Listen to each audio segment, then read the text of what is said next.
Welcome to the Artist Academy podcast. I'm your host, Andrea Earhart, and by popular demand, we are expanding the subject of murals throughout the entire summer. Yep, all summer long, you'll hear from master muralists to learn the tips to creating a thriving business painting large scale. I have handpicked each interviewee based on their expansive knowledge of the mural industry so that you can learn from the absolute best. Plus, I'm throwing in some of my own mural tips within solo episodes, and if that isn't enough, I've created a full training for you all about how to grow your art business quickly using murals like I have. If you're listening this summer and thinking, okay, let me see what this mural thing is all about. Or if you're wondering if you could even create large-scale paintings too, then go to artistacademy.co to learn how you can start making money in the mural biz. The majority of my income comes from murals, and I want to help you get started too because I know how profitable they can be. You'll go to artistacademy.co to claim your free training, and I hope you're having a fabulous summer. This week's episode features not one, but two seasoned muralists, Linda and Roberto. This duo has worked together for many, many years on many, many different projects throughout their lifetime mural careers. They have been doing this mural thing so long that while they were explaining projects and what year they painted them and just reminiscing back on old time stories, I was thinking, was I born yet? Yeah, okay, I was a toddler when they completed that job. Like, this was all in my head while they were explaining it.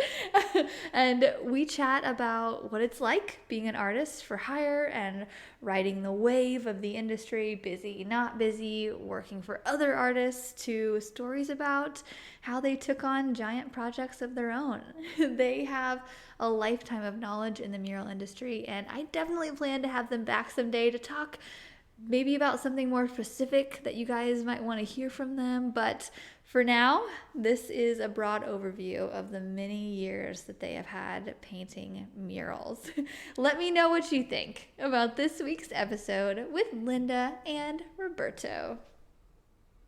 Hello, we are on here with Linda and Roberto, and I'm so excited to get to know you guys because I've heard your names so many times in the mural world from so many different muralists, and I'm finally putting a face to a name and just checking out your art before this. It's just so cool. So I'm so excited to get to know you guys a little bit more, but can you tell the Artist Academy students here a little bit more about you, how you got into the arts? Give us the rundown of who you are and what you do. Okay. We've been in this industry for a long time, almost 45 years. And we both I started as an apprentice. Roberto was born a master, so it's hard to apply that title to him ever being less than a master because really he was a child prodigy.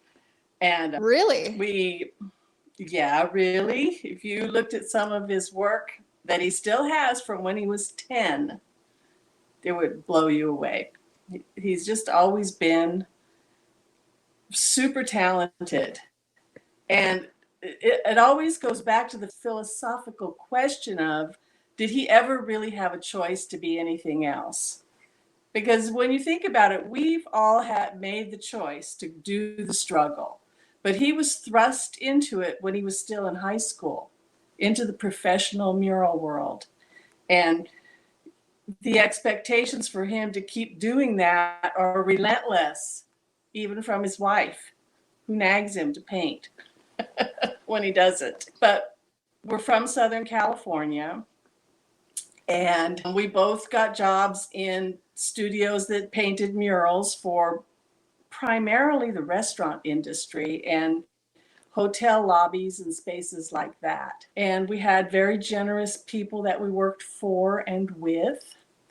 And we were there for several years, not over long, but Roberto stayed in the studio system longer than I did. I jumped out on my own a little bit earlier. So ask me questions that would guide me to tell you how that happened.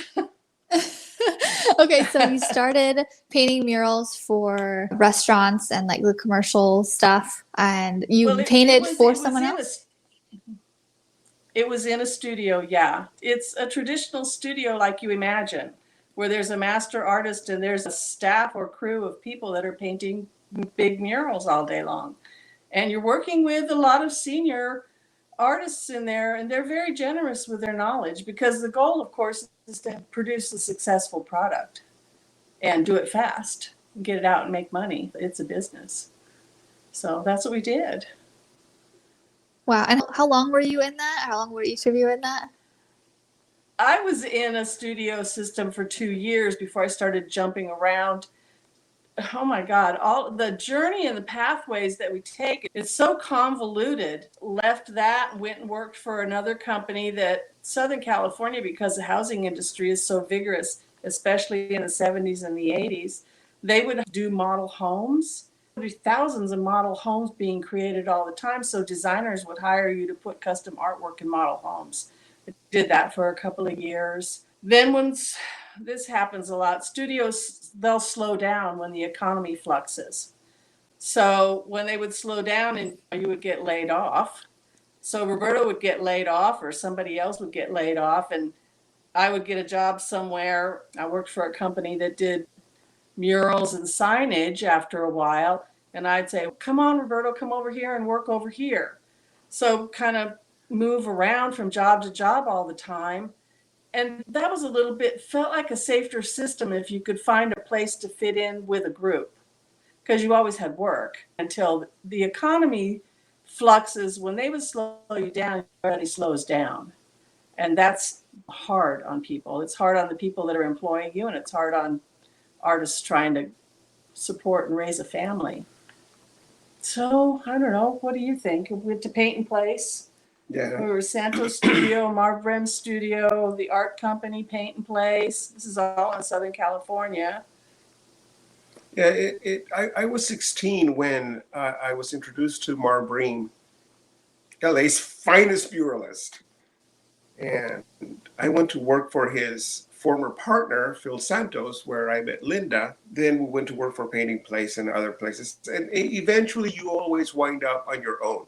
You get an education and you wind up on your own, your own studio, your own clients. And Yep. you have to go from one to the other. Nothing lasts forever.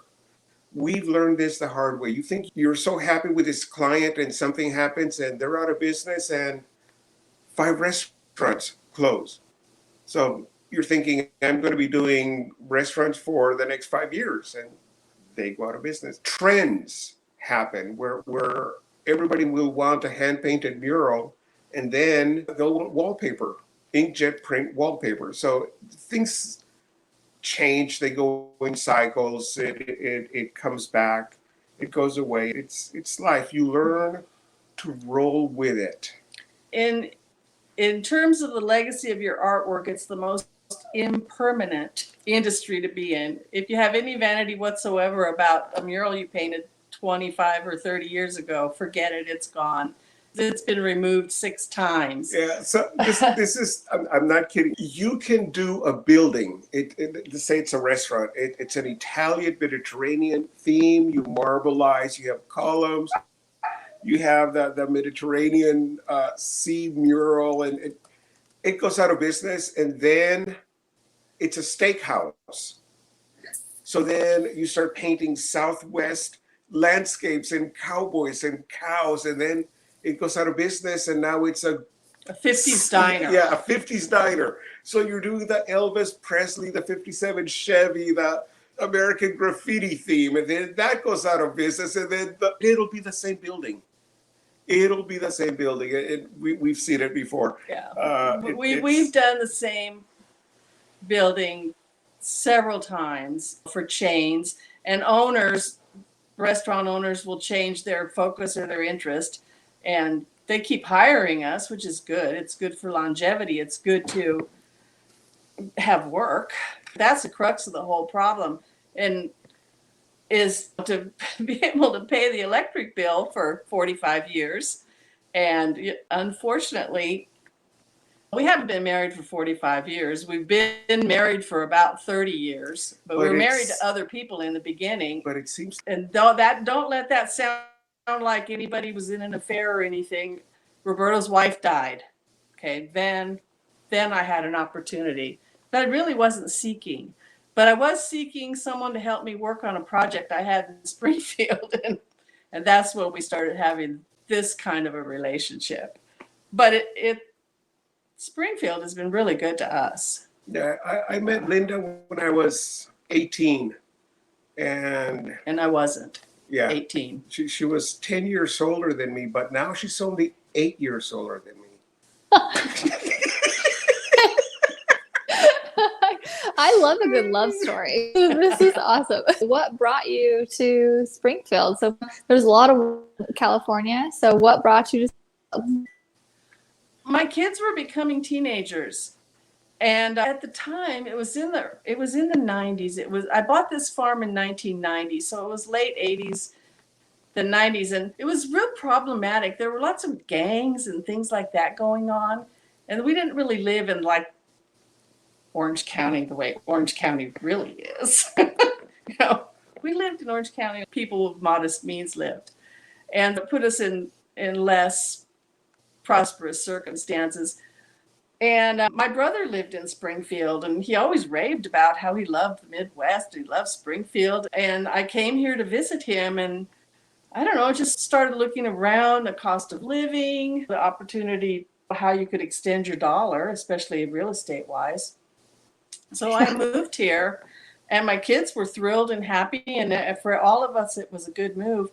And my first impulse was, if I have to get a real job, which basically I've never had, and go to work like normal people do and not be an artist, maybe the trade-off is going to be worthwhile for their well-being to be in a better circumstance. But before I moved here, I solicited a designer in Springfield that I saw a newspaper article about. And by the time I moved here, because I owned the farm for a little bit before I moved here, because I had a lot of work commitments still in California. I contacted her and said, I'm going to be here in February. And oh my God, I hit the ground running working with her. And she was a very lovely person. And we worked together for about 3 years. Roberto came, and it happens. You start getting an opportunity for independent projects. Excuse me. I meant independent projects. And I needed Roberto. I didn't need him to, but it's so fun to work together because we worked together for so many years. I said, hey, I got this great project.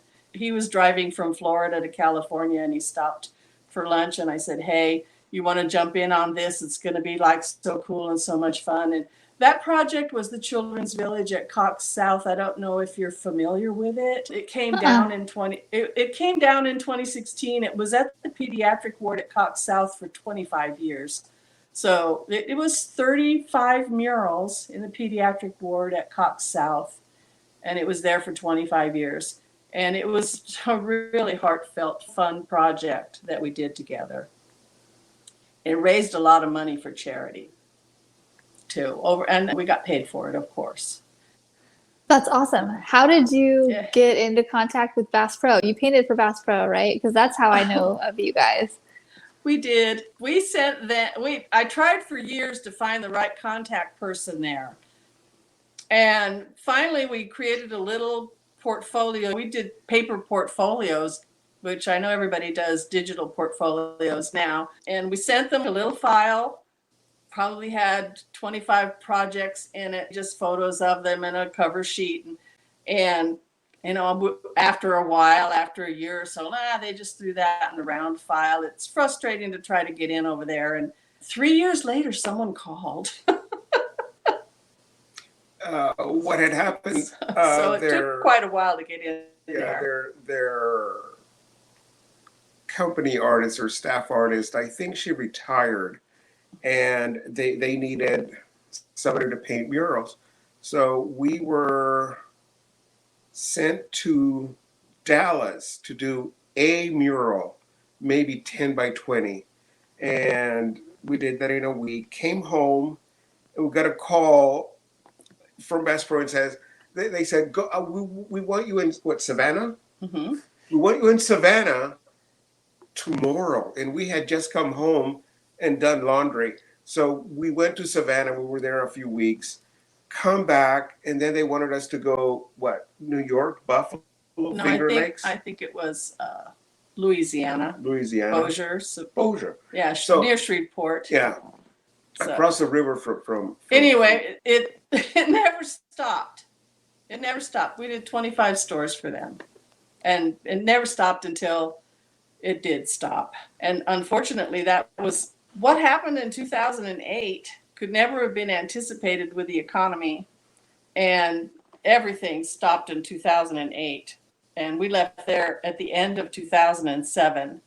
And because we had an opportunity to move right on over to Cabela's, except when the economy crashed, the opportunity disappeared Yeah, we went to work for Cabela's, in 2012. and our boss from Bass Pro was working at Cabela's, and he hired us, and the first store we did for them was Louisville. What I liked about Cabela's was that they gave us the entire store. You didn't have 10, 20 artists and letterman and wallpaper hangers, all these different styles and levels of quality in the same store. When you're looking at something that is so bad and it's on the wall and you can't do anything about it because it's not yours. And they would give us the entire store. We would go and paint the back wall on site, and everything else was done on canvas. So we would be painting murals 12 feet high, 40, 50 feet wide, and there would be 6, 8, 10 in the clear story. And then there would be some other ones, Yeah, 120-foot mural, 12 feet high over in Hunting. yeah, what he's not saying is that all of the other murals, other than the back wall, the mount wall, we did in studio. Yeah. So we got to stay home. Yeah. And we hadn't been home for so many years. And it's, oh my God, working in studio is such a luxury item. You have air conditioning, you have your music, you have a television, you have all your reference, you have a lit, you have all of the luxuries and none of the stresses of somebody's putting that toxic sealer on the floor under you. We would be painting. Which is really dangerous, Yeah. actually. We would be painting facing a wall like this. And behind us, we would be on a lift maybe 50, 60 feet above the ground. And they were building the mountains out of concrete all around us. And you would have the wall in front of you and you're painting, and they're shooting concrete with the gun hoses, and you're painting and you get a chunk of concrete on your mural, right? And there's nothing you can do about it. You take it off, you wipe it down, and you clean it off, and you keep going. At the end of the day, it looks like there's a bunch of birds in the sky. It's just little bits of concrete That's Bass Pro Adventures. Yeah. It's kind of like a warrior mentality about, we call it combat art when you're working on a construction site, when you have to use a boom lift and you have to wear all the harness and safety gear and hard hat all day long, and you're really battling all the other trades. It's kind of exciting in a way, but in other ways it can be frustrating. So I kind of miss both. I like working in studio and I like working on site as long as we did at Bass Pro. I liked it. It was fun to be on what I call the home team. So then working for Cabela's and being able to be home. And my mom is elderly and she lives on our property here, and I help take care of her. So also the opportunity to be close, to go over there several times a day, which I still do, and make sure she's okay. When we worked for Cabela's, that presented itself. You can't believe it. There's flies flying around. Oh, you're Why I'm good. doing this. Yeah. Well, as you're talking, so I started painting for Bass Pro in 2012, I think, and then was on the road for them for a solid 2-3 years. So everything you're saying, I'm like, yep. And then there's like the foam that they spray. And it's just, but it is really great though to just have the camaraderie on the road of just all the different trades of the carpenters and all that. It's just fun people. And like I was on there with Melvin and Dave And so I think I know that Melvin and Mid mentioned you guys at some point. And so, yeah, we know a couple of the same people, but yeah, it is a lot just working up high with all the gear on. It is a lot. So I have so many questions for you about how to install a mural, because somebody mentioned that to me. They were like, yeah, Cabela's, you paint it in house and then you install it. And I was like, what? I was really young into it. I'm like, that's a possibility. Like, what? It And is. like, it's cool to travel and go. Like, we worked in Vancouver and different parts of Canada, and that was fun. But yeah, I totally get it. A little side note too, if you guys ever want to do a video of how to install a mural, I would love that. So if you ever are doing a project like that, I'll help you film it, whatever. I'll help. Well, we can tell you how to install a mural, but truth be told, it takes 3 men, and I can't be the other 2 men anymore now to do it. And they all do it different. They all do it different. They all do it different. Okay. It takes to do a big mural, and Cabela's murals were 12 by 45 feet generally. It takes between 3 and 5 men to do it, because also they start 20 feet up. They're not on the ground. They're up in the clear story. The bottom of the mural is about 20 feet above the floor. Yeah. And there'll be a shelf where they put the mounts, and then the mural goes on the wall. There's no way that I, now at 60, am going to handle a roll of canvas that weighs 200 pounds and install it by myself with Linda's help. Yeah. So what Cabela's would do is that they would hire professional wallpaper hangers. They had different styles. One company cut it into strips like this. And if you don't supervise, but I mean supervise to the inch what these people are doing, we paint a perfect mural. We roll it up, we deliver it to the site, it's perfect. We unroll it, it's still perfect.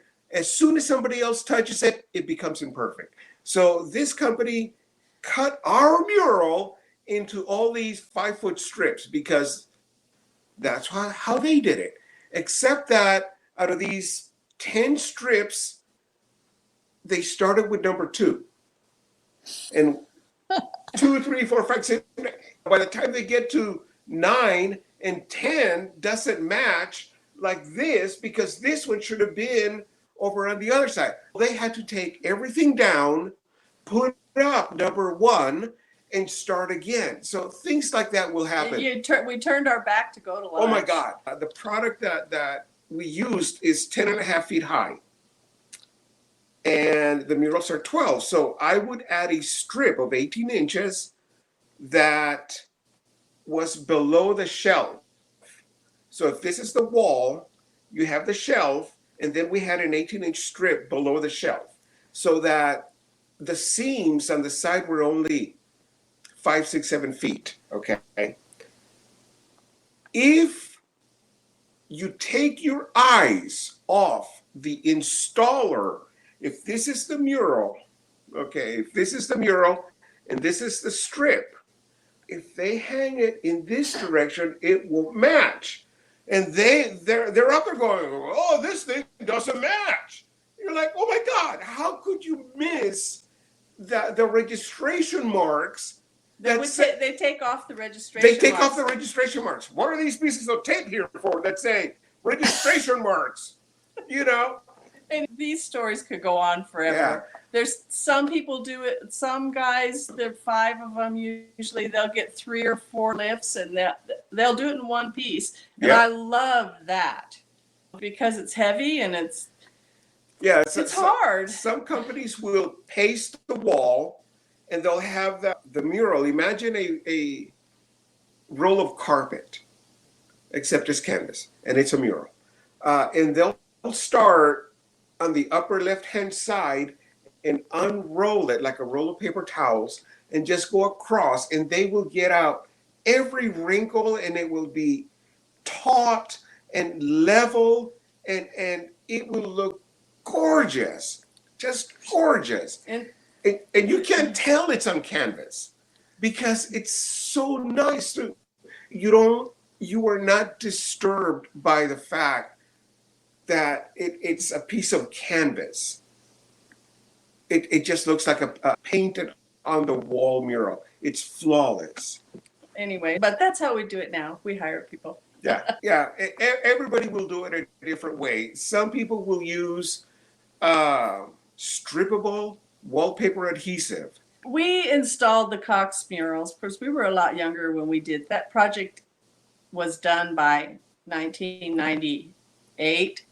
It took a while for their further marketing of it because it was a fundraiser, and we installed those, and we also removed them. Part of the initiative for I try to convince my clients to buy their artwork on canvas so that it doesn't get destroyed. I realize how much of our work, and by our work collectively as muralists, just gets thrown away. I've seen $100,000 in a dumpster. Yeah, I have. They'll go up to the wall and start in a corner and peel off the mural, roll it up, fold it, and throw it in the trash can. Yeah. And that in Southern California. So I always encourage my clients to remember that, and we'll do it as a courtesy for them. We'll remove our own murals for them. In fact, I've got all of the Cox Hospital projects stored in my studio, and another McDonald's project stored in my studio also. Yeah. And that's just kind of an homage to the quality of the work, and the clients still own it. Cox has repurposed a few of the murals. It's kind of hard to market old art, but it makes me feel better to know that it's not in a dumpster somewhere. You have visited with John Wytalk, and he's done incredible, fabulous work in Las Vegas, and I think that the Luxor salvaged some of his murals for him too. Oh, good. Yeah. So I'm gonna need some of the names and phone numbers of the good wallpaper installers to note on this. The client usually provides a wallpaper installer in another state. I gotcha. And everything we've done has been in another state. So, how does that? So, is it mostly interior that you do it that way, or can it be done exterior? And what kind of fabric do you use? Is it just a canvas? Is it a wallpaper? What are you painting on? We used to use regular cotton canvas and gesso it. Now there's a product called Polymural, which is it's more synthetic, but it's real stable. It doesn't shrink. Regular real canvas shrinks. It's Polymural, exactly. Polymural is that's it. Woven fabric, just like cotton canvas.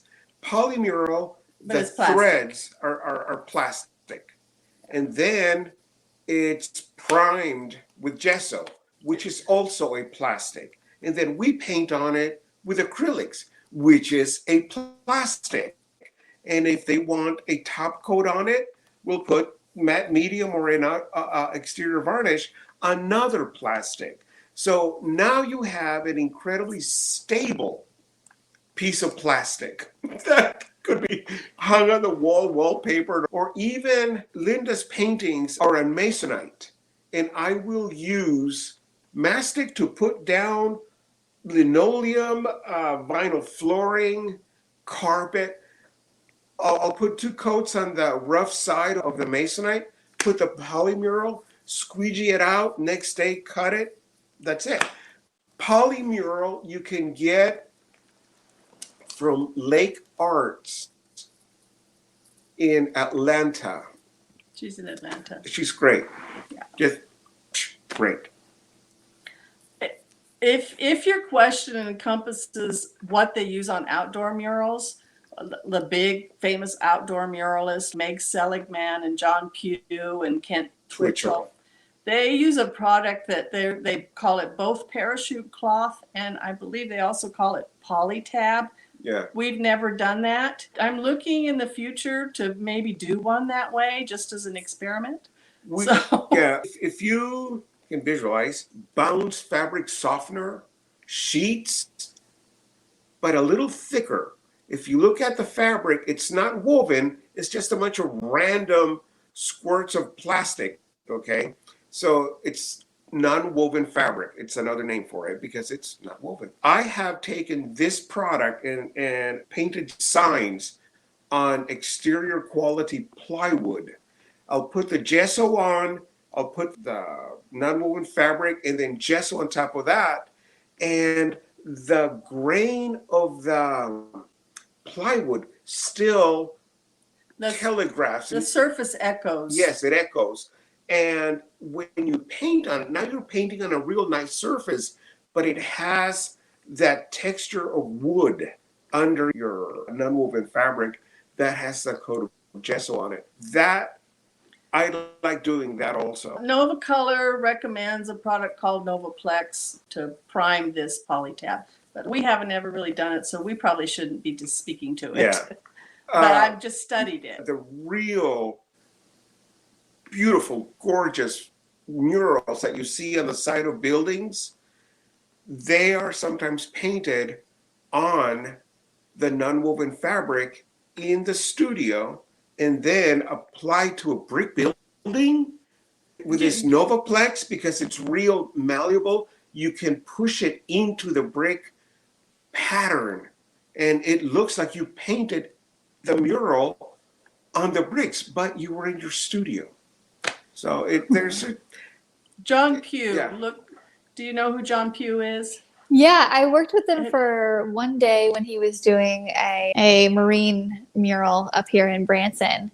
And I sent another artist up there who had a bit more time, and she helped him install and all of that. And I had just talked to different muralists. He said that it's going to last longer than paint. And then other people are like, I don't know. I just like And was he doing it on polytab? I don't remember that- exactly, but Okay. the artist who I sent up there who worked with him for a week, she took notes on a bunch of stuff that he was using. So that's probably it. Well, but yeah, he's so cool. He just, the realism and just the realism, the trompe-l'oeil. I know. It's amazing. Yeah. I know. It is. that guy understands perspective. Mhm. You look at his work and you're from the point of view where the mural should be seen and the viewing distance, and you go, wow, this guy understands the vanishing point on the horizon. So he's the person who should probably talk about how to do an exterior mural in your studio. Yeah. I've only met him a couple times. He's not a friend of ours. He's an acquaintance, and not like John Whitetalk is a friend of ours. He was with us when we were all in Marv Bream's studio. Yeah. Melvin was a friend of ours. So John I only am acquainted with because I'm a groupie for artists. You know, I am. Same. I'm like in love with all of them. Yeah. So I love being married to an artist. We have so much fun together. And when we work together, it's like a dance. Sometimes people will say, oh, I want to help you. I want to help you. And I'm like, yeah, that's going to slow us down. Yeah. It's kind of mean. It's not very generous, but it does slow us down. And of course, sometimes people are envious because it looks like we make a lot of money. But you have to remember there's two of us, so it's two incomes. It's not one. So there's not really anything to envy there, because if we were each trying to work independently, we would be living in a small apartment somewhere. That's kind of a joke. But you understand what I'm saying. Yeah. And it is a business, and it is about earning a livelihood. And there's the potential there as you get older and you find more sophisticated clients and bigger projects, and their vanity to having artwork in a $50 million building. There just is. Your head kind of starts to go, oh my God. I started out painting little flowers on mat board for frames, you know. And now I'm working I have a whole Cabela's store that our studio is working for, and I'm really proud of that. Yeah. It was kind of devastating when the Cabela's ended. Oh yeah, and that Bass Pro Black Cabela's. I forgot about that. All things come to an end. It doesn't matter what it is. All things come to an end. All projects, all clients. You grow to have a sense of humor about things that are, in a way, they're devastating from a business point of view. But that's okay, because there's other stuff.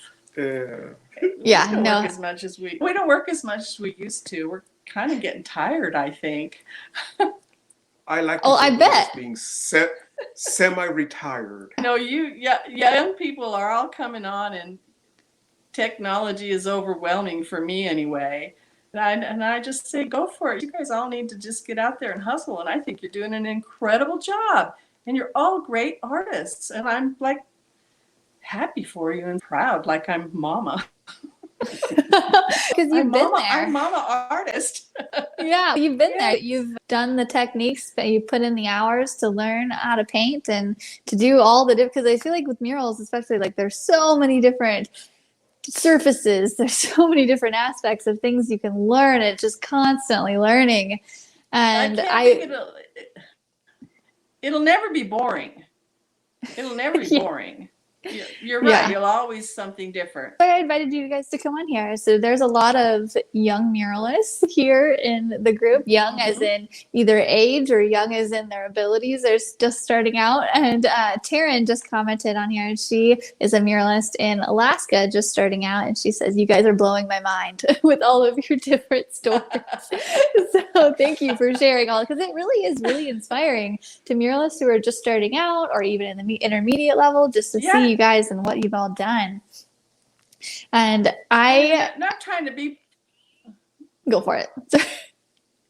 I was just going to say, I'm not trying to be Pollyanna. There's hard times when the money's not coming in and you're paying for all your bills on your credit card because you're waiting for your next project, but it always comes.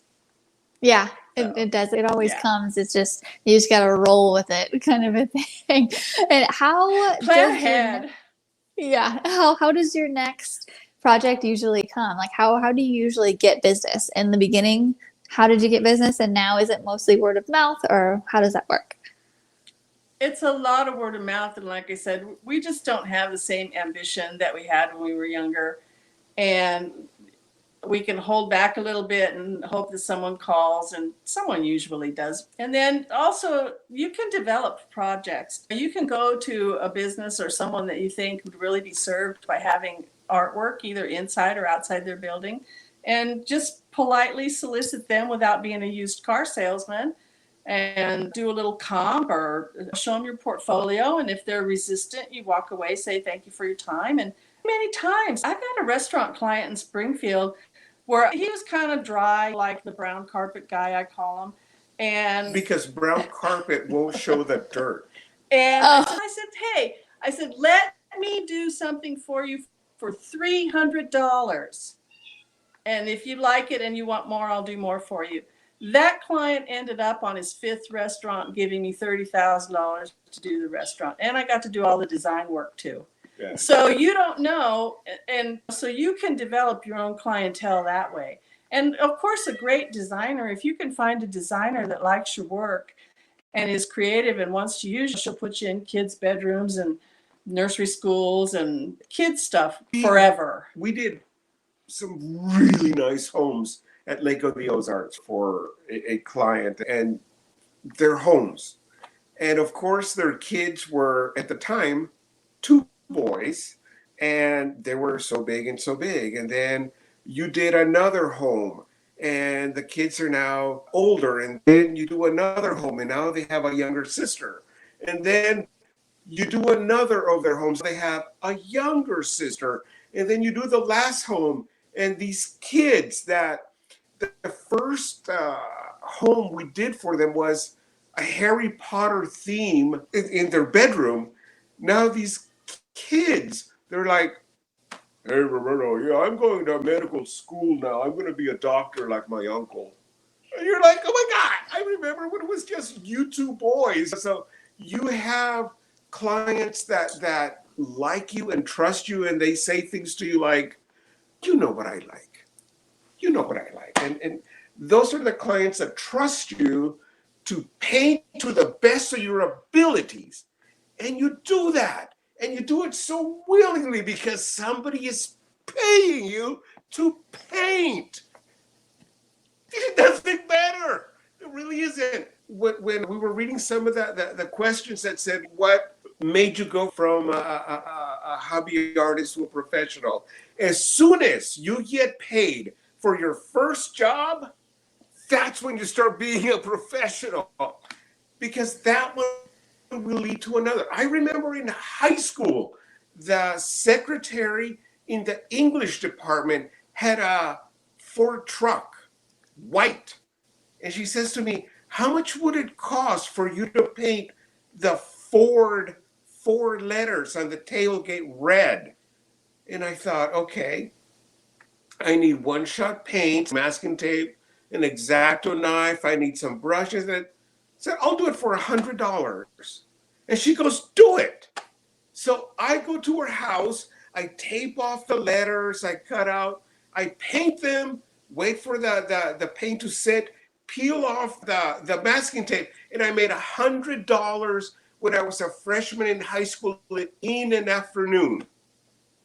That's when you start to become a professional artist. When you have the exchange of your talent, your product, your painting, your work of art for money, when it's an exchange where both parties benefit, that's when you become a professional artist, and you go from one project to another, and then you're 18 years old, and then you're working for Mark Bream, and then you're 25 years old, and you have your own clients. I always like to tell people that Roberto actually was still in high school when he got his first mural job in the studio, where they were painting the $100,000 murals. And Marv, I don't have a ride. And Marv Bream is like, okay, I'll pick you up. I don't have a car, man. I'll pick you up.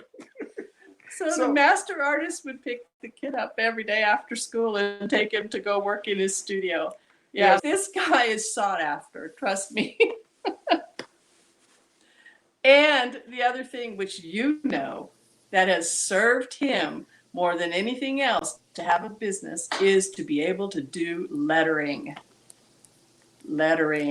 Yeah, it really is. There's just so many times where people will be like, I want a mural. And then can you add this lettering on top of it? I'm like, I actually got hired for Bass Pro to do lettering specifically. And I kind of knew what I was doing, but with so much practice, you got really good at it really fast, because we were working 60-hour weeks. And yeah, just to have that lettering background, and just, that's a totally different thing. So I think that's so cool that you can also do all of it. Yeah. So if you can develop your skills to include that, you have a much more marketable. At some point in time, if you take it far enough, you're really going to have to play at a real professional level. So the people who have the big projects, that's $100,000 projects, they have to be able to take you seriously. You have to be real. Yeah. You can't be, maybe I can do it. Maybe I can show up. Maybe I can get drunk the night before. Stuff like that. It's going to be to your detriment. And if you're just doing small jobs here and there and you're kind of flaky, that's okay. I don't have any judgments about it. But I know that when you go into the big serious companies, and I like working for big serious companies, because they just want you to get the job. They want done. They just want you to get in and out. They don't want to micromanage, sit there, ask you to change it 15 times, and then say, oh, I don't really like it that much. Do I still have to pay you? Yeah, you changed it 15 times. Yeah. The thing about having a commercial client is this, and this is what I like about it. There is a location. There is a budget. There is a theme. There is a due date, an opening date. Due date makes you paint faster and longer and better when you know that the store, the restaurant, the home people will be moving into is in 2 days. And you are going to work till midnight and then say, I can work 2 more hours and get this done. It's different than when you're in the studio and you're painting and you go, oh, should I put this kind of frame on it? Oh, should I put this color here or there? It's totally different. There has to be a separation between your personal work and your commercial work. Your commercial work is so disposable, and you have to detach your personal feelings. We know of a job that was taken down by the owner of the building, and the artist is all upset because the owner of the building took down my mural. Okay, one, you were paid for it. That person that owns the building owns your painting. And if they sell the building and the new owner doesn't want your mural there, they can unscrew it off the wall, take it down, and there's nothing you can do about it. You get paid. And then there's the personal paintings, like for Springfield Airport, they had an art show called La Cultura, Latin themes. And I had 5 of my flower paintings in the airport. I sold one to a collector in Atlanta. I was so happy. And that is when you paint something that was not an invoice generated painting. You just painted the painting. It hung in a gallery. Somebody liked it. Somebody bought it. I just sold 2 paintings out of a gallery at Lake of the Ozarks, another painting at Camdenton from a gallery there. And those are the paintings that you paint, because this one, you paint a painting because you want to paint the painting. And if it sells, even better. But you have to separate your personal attachment to your commercial work, because as soon as you accept that check, it's not yours anymore. Yeah, amen. I love that you're saying that, because we're an artist for hire. And I think working for commercial people like Bass Pro Shops too, they would change it all the time and just be like, no, we want it over there. Like, and actually I was going to tell you, I remember like 3 or 4 years ago, I think, or right after they bought Cabela's, there was a painting that was damaged and down in Houston. So I went down there to go repair it. And I am pretty sure as long as you painted in Houston, that I repaired one of your. No. Oh, dang it! I was hoping, because it was installed, and so when I got up there, I was like, "Wait a second, this is not on the wall. This is installed into 5-foot strips. So what is this?" And so I was hoping that I repaired yours. I think it had like water damage. No, they actually had 3 different artists that they used. So we would get our own stores, but we wouldn't get every store. Yeah. Both Cabela's and Bass Pro were really growing aggressively in those years. They're doing a bunch of stores every year, and you just can't do them all.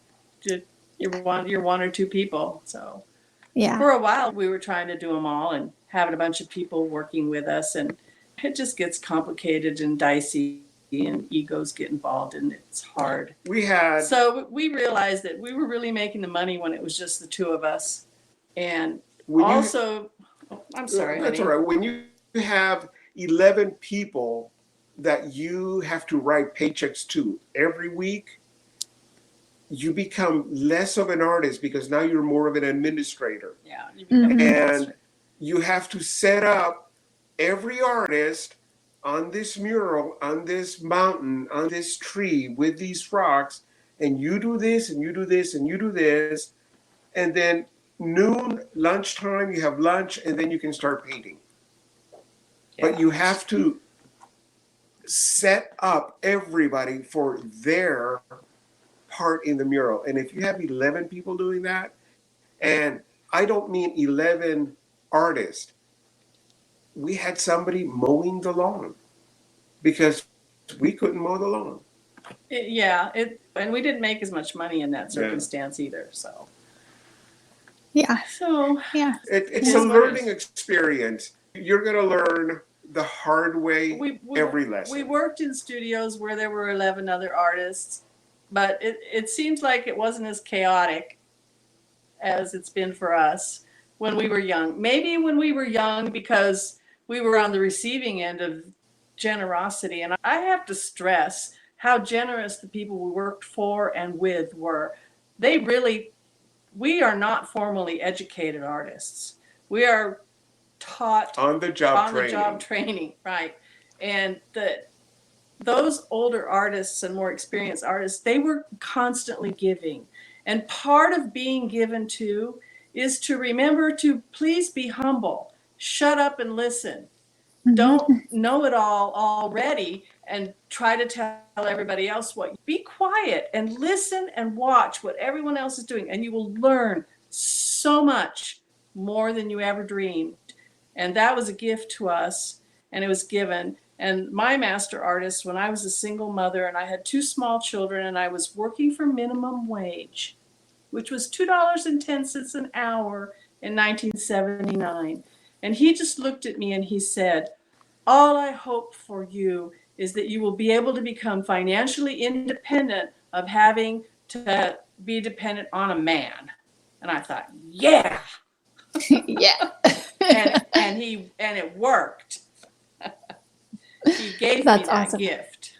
Yeah. Sorry, what? His name was Phil Santos. Phil Santos. That's awesome. Yeah, it really is just learning as much as you can, and then eventually, when you know a bunch, now it's time to give back a little bit.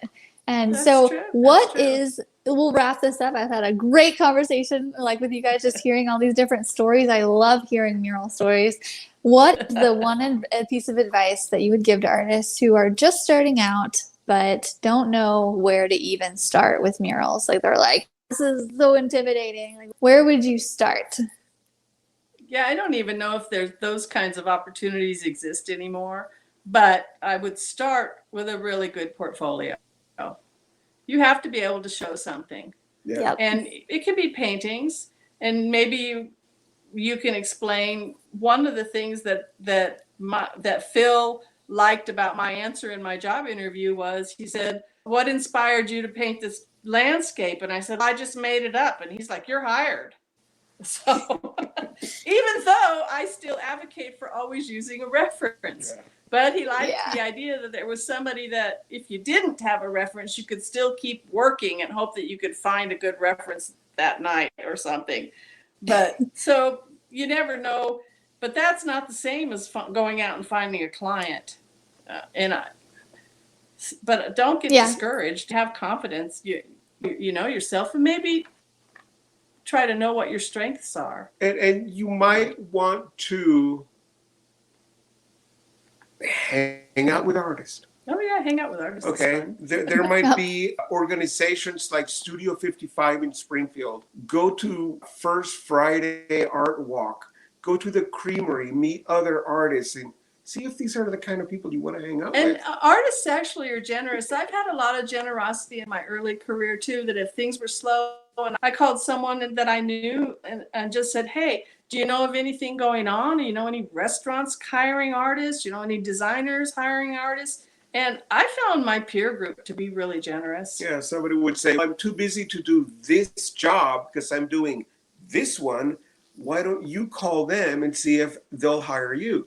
So it's a network of this. You obviously have a lot of people that help you. You pull people in to help you. I see that all the time. And I think that's fantastic. I love the spirit of generosity that you're inspiring. It's a good thing. Oh, good. Thank you so right, much for that. Hang out with your art buddies because they're your people. Yeah. Yeah, they're your people. Yeah. You never know what one project will lead to another. We do a small Mexican restaurant in Buffalo, north of Springfield. Then the owners of the McDonald's had lunch there, and they said, can you paint a Route 66 mural for our store in Lebanon? We're like, yeah, okay. So we do that one, and they say, okay, we're doing Marshfield and Stratford, and we're going to be doing this and this. And then Rural Missouri Magazine did a little article when we were doing that. They'd kind of been waiting for us to have a project that we could invite them to do an article about. And then a couple of years later, Osage Animal Hospital in Lake of the Ozarks called us and said, I've kept this article in my file waiting for the day that we were going to build our $1 million vet clinic. And we went and did that. And now we take all our pets there to be taken care of because we love them so much. This is, okay, this is how things can develop. Okay, this is my budget. Can you do this much for this much money? And you're like, yeah, I can. And then they see the project start to develop. And they see you're putting a lot of extra integrity and effort into it Yes. too. And then they say, can you put my dead dog here? And you're like, yeah. Here's a photo of your dead dog. And Well, not you're the painting. dog dead, but No. the dog that had died. While it was still alive. And then Dr. J says, can you do a portrait of my dad over here with his miniature pinscher dog? And then the guy in charge of the building project says, can you put my dog, evil Black Bart, a black lab, over here? We're like, yeah, we can do that. At the end, that job came out so nice. And Dr. J gives me a $2,000 tip. So I gave him one of my tractor watercolors that was a top prize winner at the state fair. It just... You do often develop relationships with your clients. Yeah. And that's good. It goes on. I'm sure you know that. Yeah, but like a lot of the artists who listen, I think it's just good to hear that again. Even if we know it, it's just good to hear that. Like you develop a relationship and people recommend you, and so and all the children that have become adults, I can't tell you how many children that we painted for that we've been to their weddings. I don't know, it's just heartfelt and it always feels good. I can't think of a terrible situation. I did fire one lady one time in California. It was crazy. A client. She didn't have any children, so there was no potential for that relationship to develop then. But overall, it's good to have friendships with your clients after the fact. Yep, so true. That's awesome. We're at our hour mark. Thank you guys so much for coming on and talking to me and giving all of your wisdom and telling stories. That we have definitely enjoyed it. We've had a couple comments on here like you guys are goals, and we really appreciate it. Thank you so much. Okay, thank you so much. I'm glad we were able to do the technology. Get it done. This was smooth. I remember one of the questions that you said was, what do you need to paint? And Linda's thinking, reference, good reference. And I'm thinking, rock and roll, man. Okay. Yeah. Techno or disco will do. Yep. All right, hon. Thank you so much. You too. I'll talk to you guys later. Thanks again for connecting. All right. Have a great rest of your Bye. week. All right, thank you. Bye. Just another reminder that I have created an extra special training for you to learn how to grow your art business quickly using murals like I have. If you're listening this summer and thinking, okay, let me see what this mural thing is all about, or if you're wondering if you could possibly paint large scale too, then go to artistacademy.co to learn how you can start making money in the mural biz. The majority of my income comes from murals, and I want to help you get started too because I know how profitable they can be. So go to artistacademy.co to claim your free training, and I will see you next week.